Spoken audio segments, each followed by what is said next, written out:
young comrade Sibajafie, now LGBTQI+, see a bedia tum, and asa yen to more says Sia de Yakrata Adam Pedifuenimono, one so share, let be, said a wobo. The streets, go and sweep the gutters and the rest of them for 1 week or 1 month and whatnot. It takes the same effect. On the part of my good friends, you talk about human rights. I'm an adult, so I have a right to do this and that, or I'm a Ghanaian.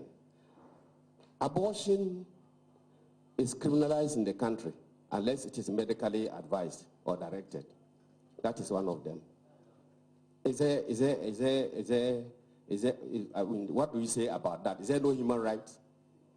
We don't allow people to just say, oh, I'm a young girl, I'm of age, I have to pick seat, I want to go remove the pregnant because I can't do it now. I don't want to have a child now. It's a human right. It's my pregnancy. I want to remove the baby.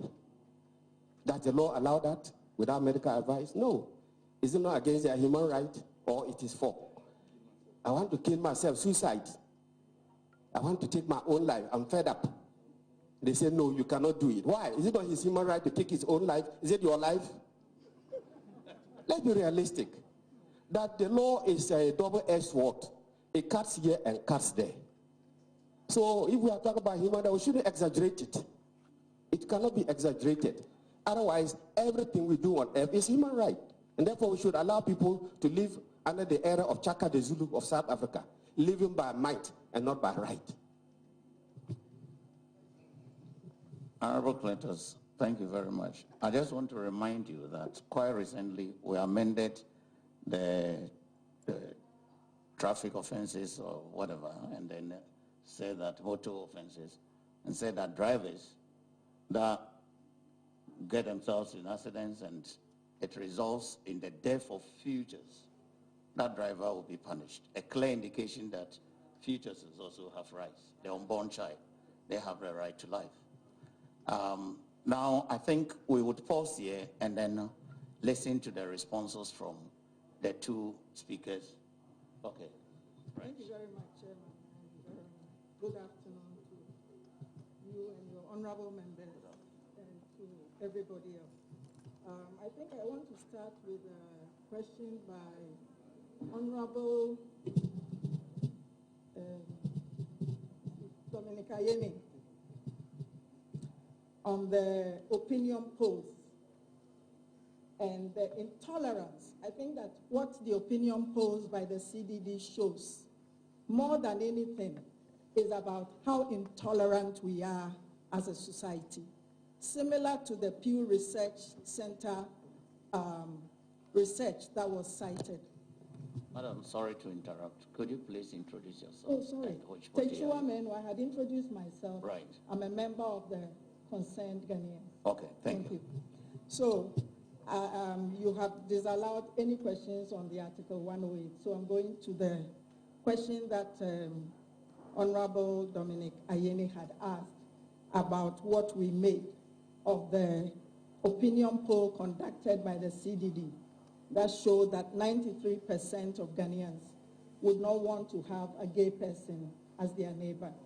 And I'm saying that it is all false with the Pew Research Center results that the representative of the Ghana Pentecostal and Charismatic Council also cited, which put Ghana among some very unenviable countries in the world, such as Jordan, when it came to the abuse of LGBT persons.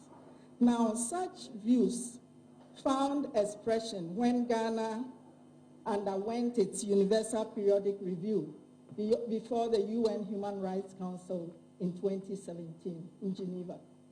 And this was following the report of the UN Special Rapporteur on Human Rights and a visit to Ghana. And at the end of it, there were 3 issues that were put to Ghana: either to legalize same-sex marriages, decriminalize same-sex relationships, or protect the rights of LGBT people. Ghana elected, as it was its right, not to legalize same-sex relationships, not to decriminalize same-sex relationships, but undertook to protect LGBT persons. What we are part of our argument is that indeed this bill would go against the undertaking, the voluntary undertaking given by Ghana to protect LGBT persons by enacting a bill such as this one.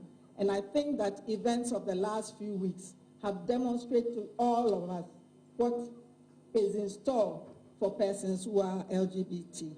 Now, a lot has been said about alphabets and the never-seeming identities. And this is because in the bill, there is a real confusion between sexual orientation, gender identity, gender expression, and sexual characteristics. When you're talking about intersex people, you're talking about sexual characteristics.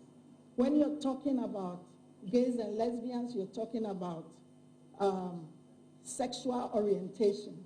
When you're talking about transgender people, you're talking about gender identity and expression. And somebody asked in relation to the issue of population, that I think it's Honorable Agalga, that, you know, transgender people can have children. Lesbians can have children. So I think part of the problem with this bill is that it has so little. Please, let me finish. I didn't interrupt you when you were speaking. Go ahead. Yes. Go ahead. So when this bill has so little empirical basis, there are a body of scholars who work on some of these issues in Ghana, both Ghanaian and non-Ghanaian scholars. None of them has been cited in any of this. When it suits us, like over the last few weeks, we have been inundated with videos and things from everywhere in the world, which does not tell us about the situation in Ghana. The Ghana AIDS Commission tells us that there are 276,000 persons who identify as gays and lesbians. And it is from that pool, that research, that the 5.4% that Mr. Akuto Ampao cited as being HIV positive came from. So we really need to be factual. This is a law that will do so much to people. Therefore, it is important that we stand on firm grounds when we want to do something. We don't just imagine. We don't, every day we change the data. Recently there was, on Ghana Facts, there was a claim by one of the main proponents of this bill that 8 out of 10 people who have HIV/AIDS in Ghana are gay or bisexual. And it is not true. That is where the 5.4% came from. And they spoke to the head of the Ghana AIDS Commission.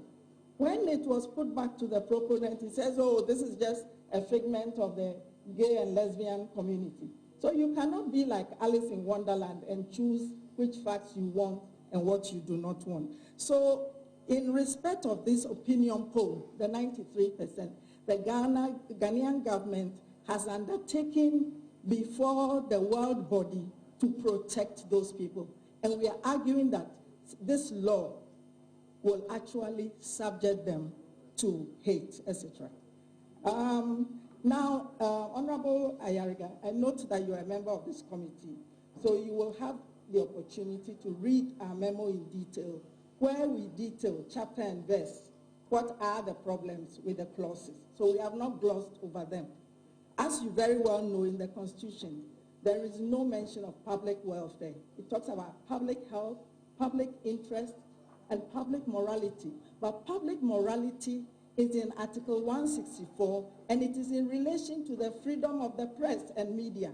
It is not in relation to other things. So even when human rights are being circumscribed, you have to show the public health and the public interest. And what we have tried to argue is that there has been no such demonstration. What is being proffered is completely out of proportion to whatever harm that is being said. I think I'm going to stop here, but also I find it amazing that we go to the most illiberal countries, Russia, Hungary, when it comes to these things. I think that part of Ghana has distinguished itself, and that is the beauty of our 1992 Constitution, which is very well balanced, respecting the rights to religion, to culture, but even if the opinion polls, and that was, I think, Honorable Ayene's question about the will of the people, We are saying that the will of the people must be expressed in conformity with the Constitution. If tomorrow the majority of Ghanaians wake up and they say that all left-handed people must lose their limb, will Parliament feel compelled to pass such a law? Thank you.